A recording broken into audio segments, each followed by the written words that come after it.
Görürsən ikinci barmağımı istifadə edəm.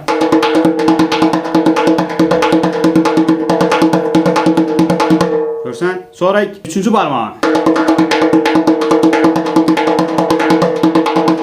Dördüncü barmağı. Sonra beşinci barmağı.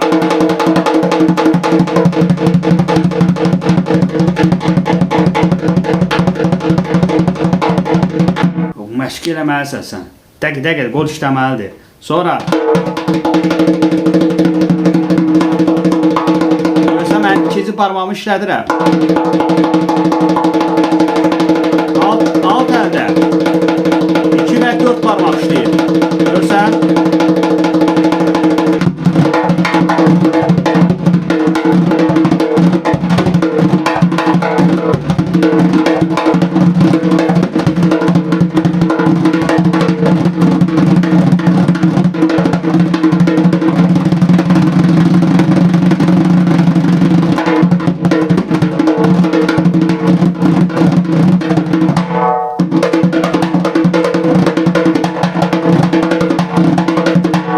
Başqa bir məşq sistemidir. Məşq sistemi də var.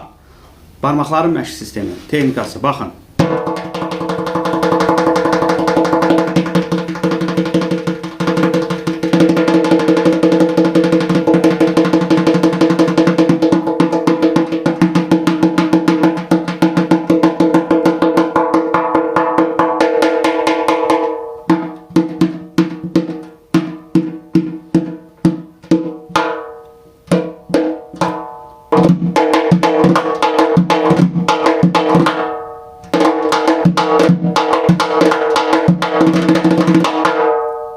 Başka bunları məşq eləmək lazımdır. Çox zaman biz belə işləyirik, bax. Bunu da örgən, amma bu üstləri də 30 durur, bax. Və yaxud da üstlərin qıraq zərbəsi biraz qaldı. Hər tərəfli məşq elə ritmlər, hər tərəfli örgən. Başa düşün.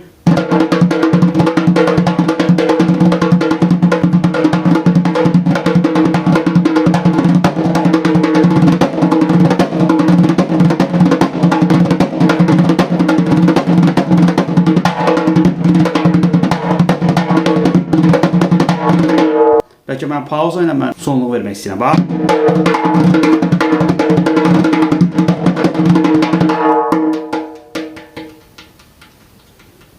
Görsən nə ləzzət alır.